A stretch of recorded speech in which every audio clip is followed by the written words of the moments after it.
Bickley and Marotta. Bickley and Marotta Mornings. Arizona Sports. The local sports leader.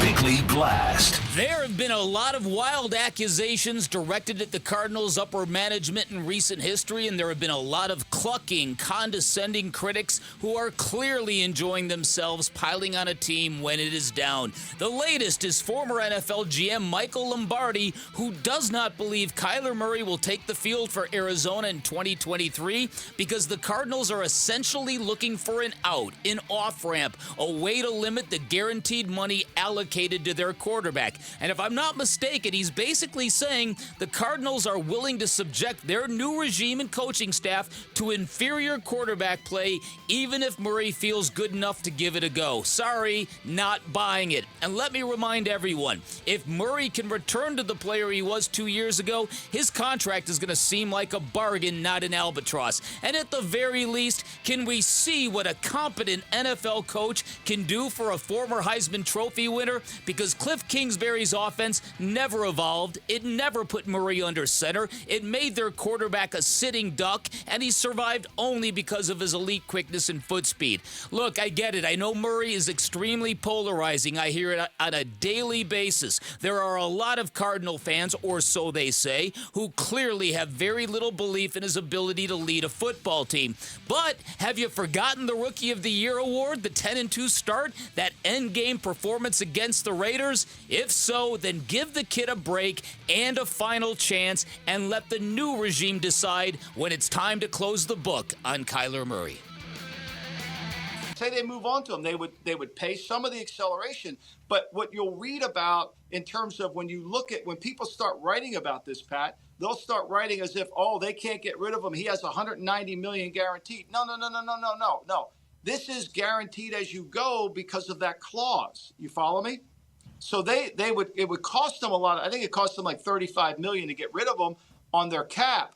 It wouldn't cost them all that if they did it the way I'm talking about doing it, which to me seems like the only way they can do it. That is Michael Lombardi on the Pat McAfee Show. Of course, as Bick said in the blast, Michael Lombardi, former GM in the league, so he knows of what he speaks in terms of the bullet points on how this stuff works. Right. But it just seems to me to be quite something that you're looking to sit a guy against his will in a season in which you're trying to build something for the future because you're worried that he might get hurt and you might have to pay him more money. Mm-hmm.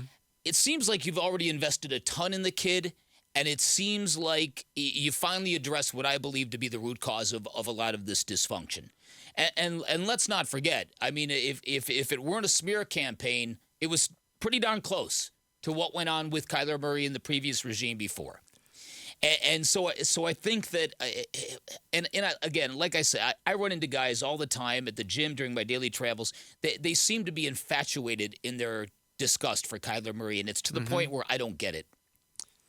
Yeah, it certainly reached an extreme, and we talked to Kenny Dillingham earlier, and Kenny Dillingham had some quotes over the weekend about, and even reiterated them with us this morning. People love it when you're down. And the Arizona Cardinals are down. And people that are not Cardinals fans are absolutely loving it. They're reveling in it. And at the center of all of that, even on a different level from the Cardinals organization, is Kyler Murray. Outside of Arizona, for the most part, people want to see Kyler Murray fail. Or they want him to be a bust. They want him, the Cardinals, to move on. And not honor that contract that he signed. They're rooting against him. It is strange. Yes. I think in following Kyler Murray and covering him, I think the kid's been very, very sheltered for a long period of time. When the study clause blew up as a story, it seemed like Kyler Murray didn't know who to be mad about, and it seemed like the reaction to that took him by surprise. Mm-hmm. I'll never forget that press briefing he gave on it when the heat was real. When he just showed up. When he just showed up, impromptu, yeah. Right. And the heat was real, but it wasn't quite certain. Who was he angry at? Did he?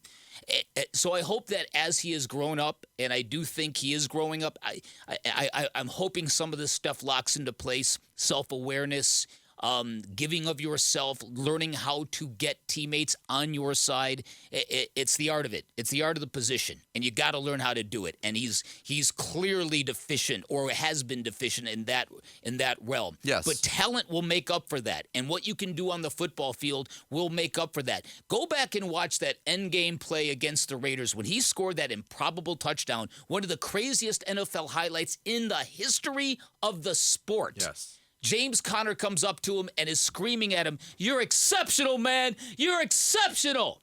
That's real. That isn't fake. So, But it was also the last time he was exceptional all season. well, there is that. And to your point, you're right. Talent does supersede everything, but it's starting to sink in and it's gaining momentum. Do we see that talent at all this year? I know. Because let's look at the timeline. Now we know Kyler Murray's starting the season on the PUP list. So he's out a minimum of 4 weeks. He could start practicing at the beginning of week 5. That doesn't mean he does. That means he can. Mm-hmm. The Cardinals could be 0-4 at that point. Mm-hmm. You know, if that timetable gets moved a week or two, they might be 0-6 at that point.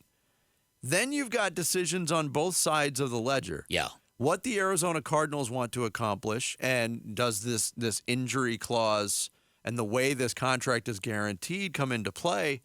And then Kyler Murray's own personal desire. What am I doing? This team can't protect me. I'm not putting my best out there.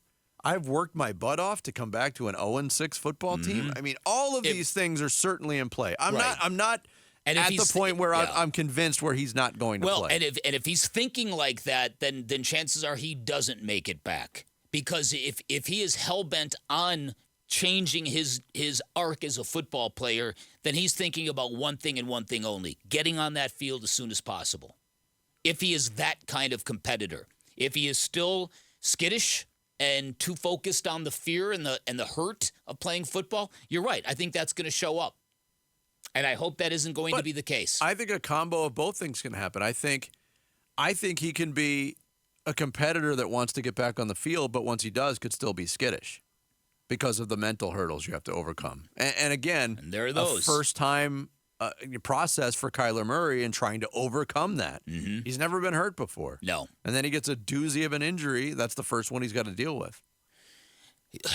Right, and everything you're saying is true. There are significant hurdles in front of this kid, and I think that it's going to be a difficult thing for him to do. But this is also a kid who's succeeded at a level that most high school athletes never see, in college, at a level few ever see.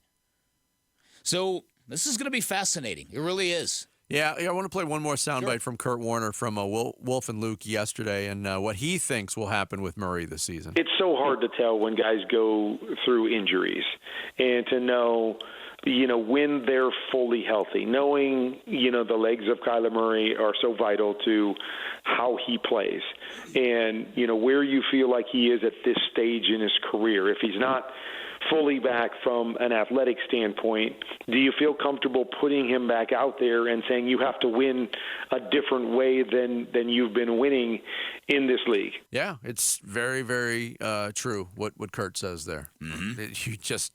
You never know. The only person that truly knows is Kyler Murray, and now we at least have a defined timetable. It's going to be a little bit before we see him on the field. You know how DA had that moment of, wow, everyone hates me, right? I wonder if Kyler Murray's had a moment like that. That's interesting. Wow, nobody believes in me. I don't know. I wonder if he would be even free enough to verbalize that if he did feel it. It's a good point.